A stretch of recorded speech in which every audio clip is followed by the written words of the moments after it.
What's up, family? Hey, I'm out here in Hollywood hiking with my son, um, walking up to the Hollywood sign. Let's see if you guys can see that real quick. It's, if you take a picture of that and make it larger, you can see the Hollywood sign right there. Anyways, I thought it was fitting that I take a rest here, break in, make this video. This is going to be a real heart to heart, real deep video. This is only for open minded individuals, okay? Only for those with an open mind, only for those that have a passion for the truth, okay? And everybody say they have a passion for the truth. Everybody say they want to hear the truth, but everybody don't, everybody, I can't say, most people want to hear things that confirm what they already believe. They don't want their beliefs challenged.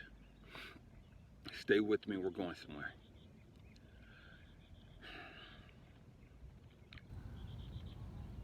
You guys know I grew up Christian. There's a couple things about my childhood that really intrigued me.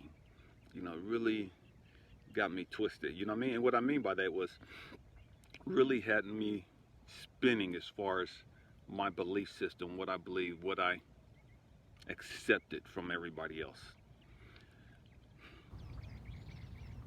One thing that I was told was that the cross was a Christian symbol. And I couldn't understand how the cross could be a Christian symbol. That didn't sit right with me as a kid. How could something that was so painful, something that was so hellish, how could that be used as a Christian symbol? Stay with me, we're going somewhere. The Romans were not a religious group. They were a government agency. They were a government system, had nothing to do with religion. They used religion, all religions, to control their subjects. Rome didn't give a crap about Christianity or any of the other religions that were around at that time.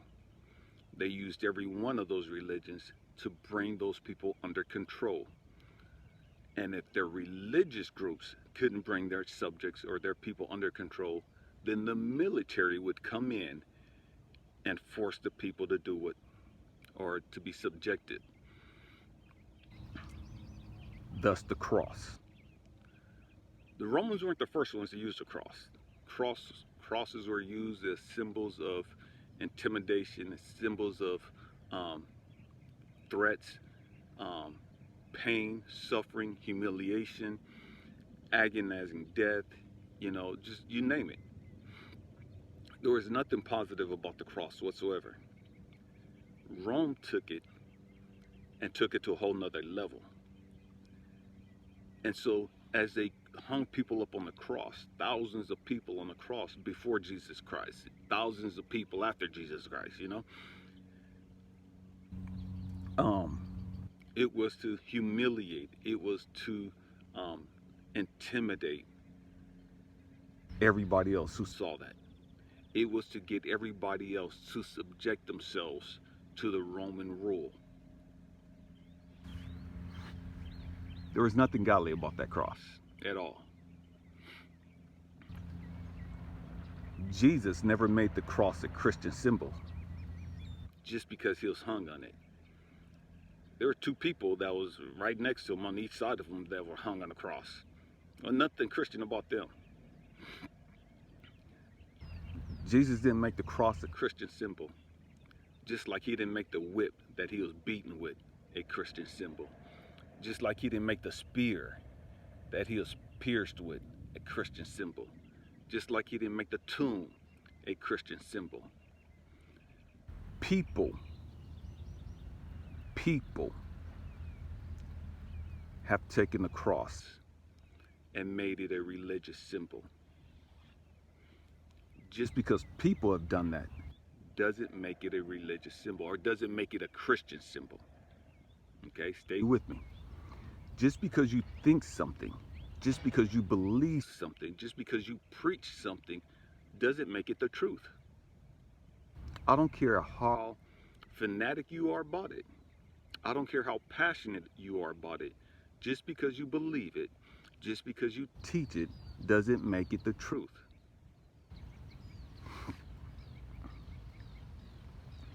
Fun thing, they used to tell me all the time as kids, man, I was going to hell just because the way that I was. And as a kid, a little kid, man, that, traumatized me for a minute. And I messed around and opened up the Bible and I read Job. And I saw in this book where the devil was walking back and forth in heaven, going back and forth from heaven to earth. And that completely blew me away. That's in the Bible, Job chapter 1. That blew me away. Because I was taught that the devil was kicked out of heaven, you know what I mean? With hundreds and thousands of angels. That he was the arch enemy of God. That the devil and God was constantly at war. Stay with me, I'm going somewhere. So if God and the devil, God's angels and the devil and his angels are constantly at war, how is it that the devil in the Bible is going back and forth to earth freely? Nobody checking him, nobody questioning him, nobody wanting to see his paperwork, nothing. He got free reign, do what he want to do. He just walking back and forth amongst all the other angels, God's angels. Stay with me. How is it that the devil was kicked out of heaven and he's back? You know what I mean? How is it that he was kicked out of heaven and now he's just walking around freely? To the point, none of the angels questioned it. None of the angels looked at it as being, man, that's odd. Why is he here? You know what I mean? Nobody questioned that. God had a conversation with the devil and asked him, have you tried my servant Job? What God was saying was, hey, go test him. Go test him. And so when I looked at that, it's like, hold on, wait a minute. The devil is an agent of God. The devil is doing God's dirty work. The devil is a tool used by God. That blew me away. Because that goes against the teachings, that go against the preaching, that go against the belief. And it's like, hold on, wait a minute. If only Christians who believe in Jesus Christ can ever set foot in heaven, how is it that the devil is walking around in heaven? You know what I mean? How is it that the devil got free reign? If only Christians can go to heaven.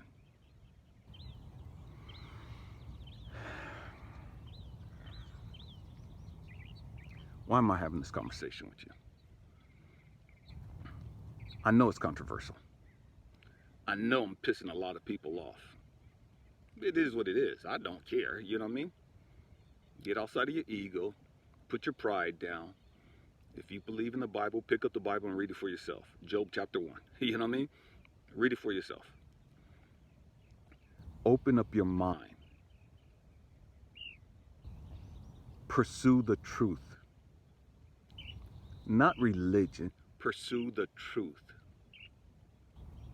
Stop listening to everybody's preaching and everybody's teaching on heaven and hell. And man, ask yourself, do your own research, do your own studying. And it's not just about heaven and hell. Family, we have to grow up. And I say this all the time. We have to grow up.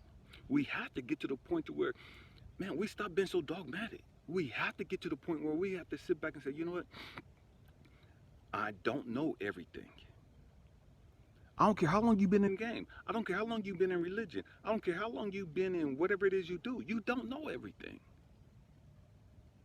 You don't know everything. I don't know everything. I'm constantly studying. I'm constantly learning. Because I understand that I don't know everything.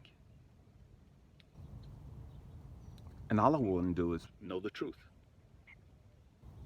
All I want is to know the truth.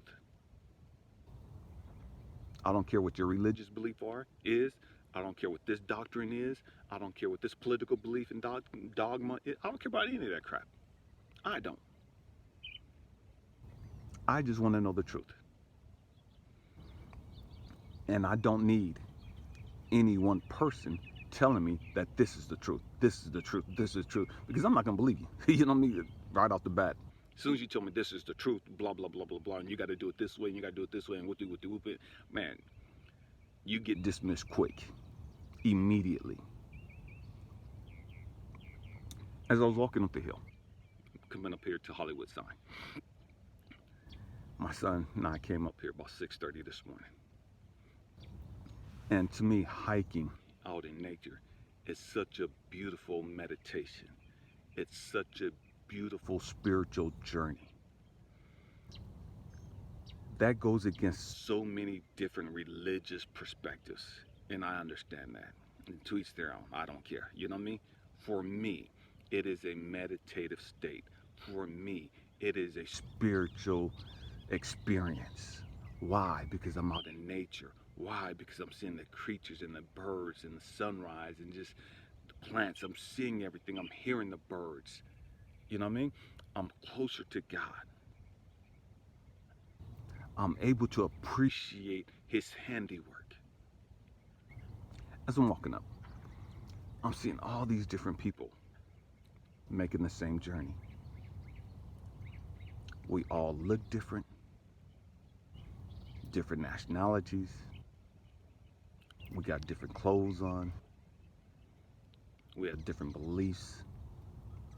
But we're all making the same journey. And it hit me. This is how religion, Christianity, Islam, and all the other religious groups, this is how that's supposed to be. Where we're all on this journey together. We're at different levels, different ages, different experiences, but we're making the same journey. No one's better than each other. No one's worse than each other. We're just different. We're different only on the exterior. Our souls are the same. Our souls look the same. Our spirits look the same. The only difference is how we perceive things, our perspective, and the way we dress, the way we look, the way we talk, and what we believe in.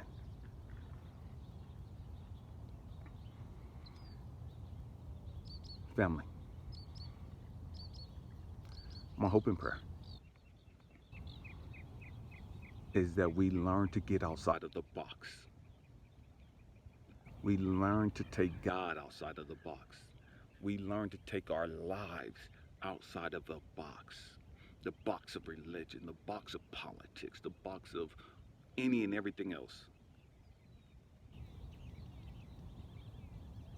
That we learn to be free. We learn to live free. On my forearm, I don't know if you can see it. It's a tattoo. It says live free. Live free. Live free spiritually. Live free emotionally. Live free intellectually. Live free. And you can only live free outside of the box. I love you guys.